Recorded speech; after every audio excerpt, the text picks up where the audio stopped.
Hello. Make another video. This time I'm gonna do it on the Tannis class of tanks. The Tannis. So the Tannis is a line of medium tanks that get a lot of modifications during the war by a fictional faction called the Taribis. This thing is the first version of the tank. Medium tank. With frontal turret of 75 and very angled frontal armor, which is hard to penetrate. With 80mm, very good 80mm and 70mm lower plate. It's a very lengthy hull, having a, I think, yeah, 8-cylinder engine. Pretty big engine for such a medium tank. With 50mm side armor, 60mm frontal side armor, and very high protection near the turret. And this thing goes at a very decent speed of 45 kilometers an hour. Side armor is 70. I think it's, yes, almost 70 all rounded turret. This thing is manned with a 5-man crew with the firepower of an 83mm gun, using arm-piercing high explosive rounds. There's 68 of them. Uh, it has an unrealistic weight of 25 tons. This thing should be a lot heavier, but yeah, no. This thing has unrealistic reload of 4.1 seconds. Maybe it's realistic, maybe it's not. Not sure. Just yeah. But it is a pretty interesting wheel layout using interleaved wheels, and I think it uses twin transmission as well. I think.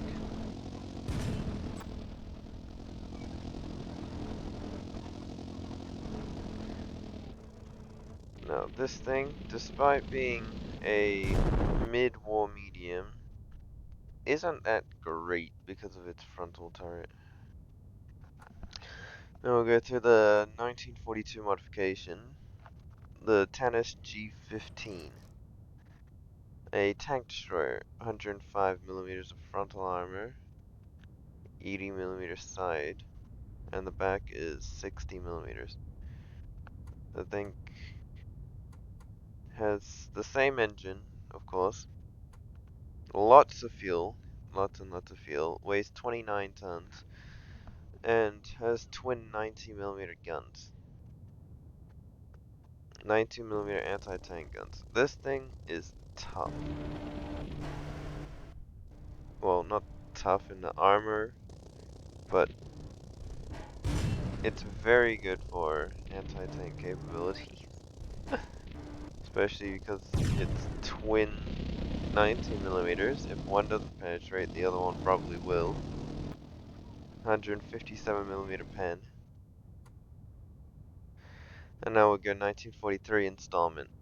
This one has a 180mm naval gun, making its weight go to 34 tons. Has the same armor layout and the same engine. It's just that it's got a massive gun instead.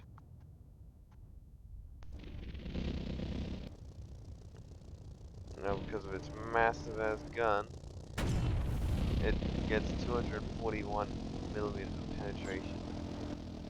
Piercing high explosive. Although its reload is very long. It is very mobile for a tank that is like 10 tons above its weight that it usually was. As 1943 modification, the Tannis L8TR 1943 variant. This variant got a brand new turret, a bigger engine, having 10 cylinder for a medium tank is insane. No modification to its armor. Its turret now has 90mm frontal and 70mm side, the same as the normal one.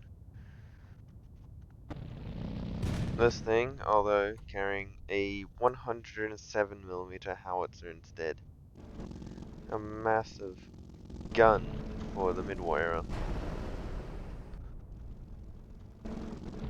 Yeesh, 167mm penetration, which is actually pretty good. Although, because of its massive turret ring, it does get killed a lot. And now we'll go to the Tanis DO5. Ah, a very heavy version. 100mm, uh, yeah, 100 to 120mm sloped on the front, with an extra armor plate on the bottom, making it go up to 200mm.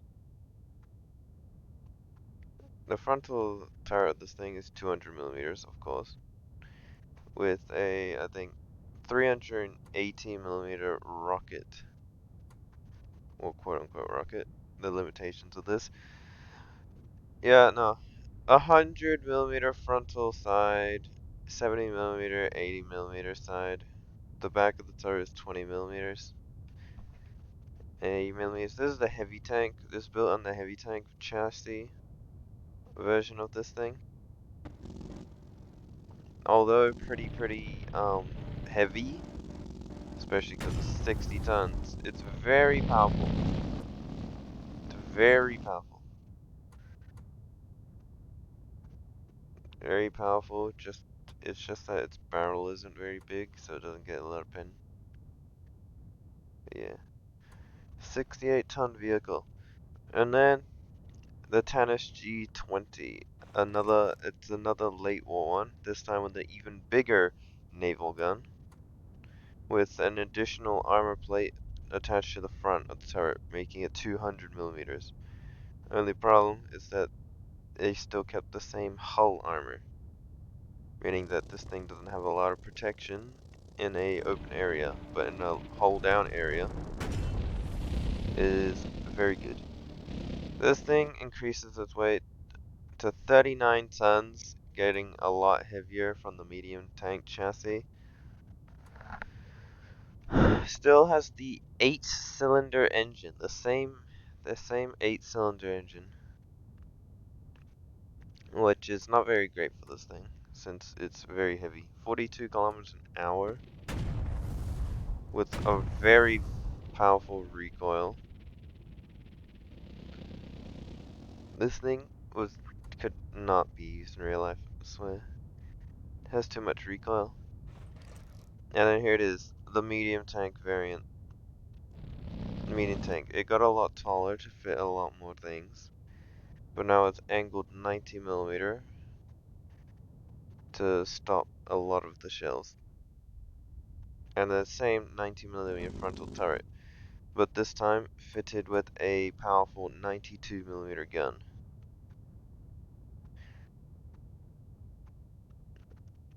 92 going down from the 107mm gun. This thing has a powerful engine, 12-cylinder, very powerful engine. Eesh. It's a massive engine for this thing, especially for a medium.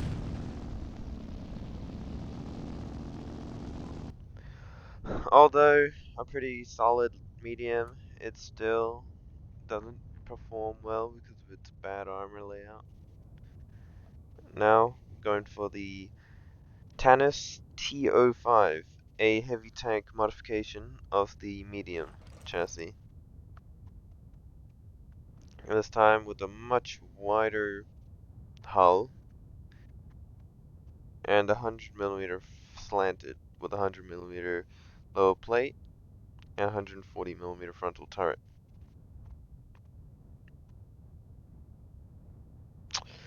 Now, this thing is a lot more powerful. This thing has very, very good side armor now, especially with the 100mm side, meaning you can angle this thing a lot more effectively. I think this is a great design. Has, again, a lot of fuel. 5 crew members. It goes at a 48 kilometers an hour because of its massive 12 cylinder. I think it still carries the same 92mm gun, yeah. But then there is the later war variant. Later, even more powerful, 1945 variant.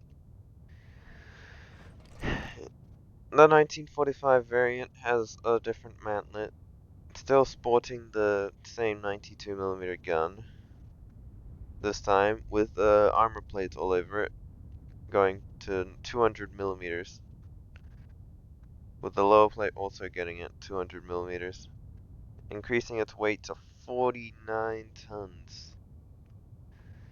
It's still relatively the same tank, just the fact that it got a lot. It's very, very armored now.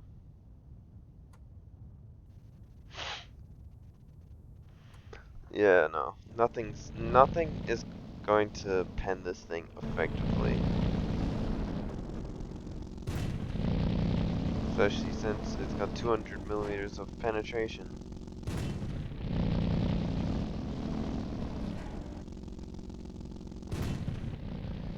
Ish.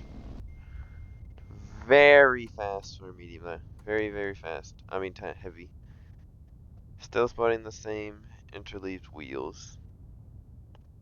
That's it. Yeah, no, this is the final variant of the tennis, which then the tennis go over to the L8 Faltic replacement heavy tank.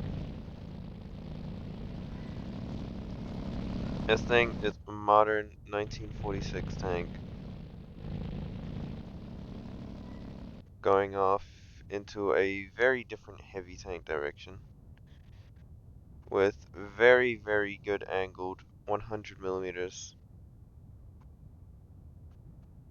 100mm angled armor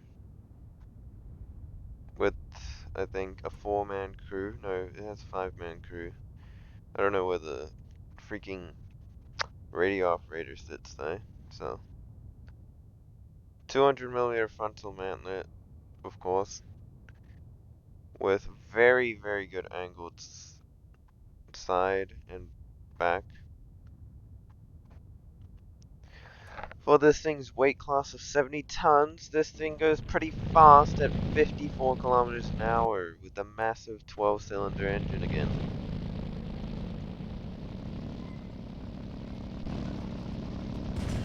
What gun does this spot again? I think it spots the 100? Wait. Thing goes 88mm gun. Of course I did. It sports, yeah, it sports a very big 88mm gun.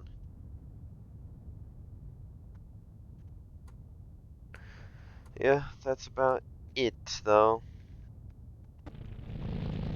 I'm just gonna, yeah, I'll make another video showing off another nation. But yeah, look at this thing, man. It's not very good acceleration, as you can tell.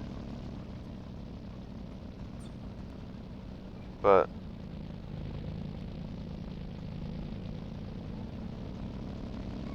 oh well, it's very heavily armored though. Very, very heavily armored.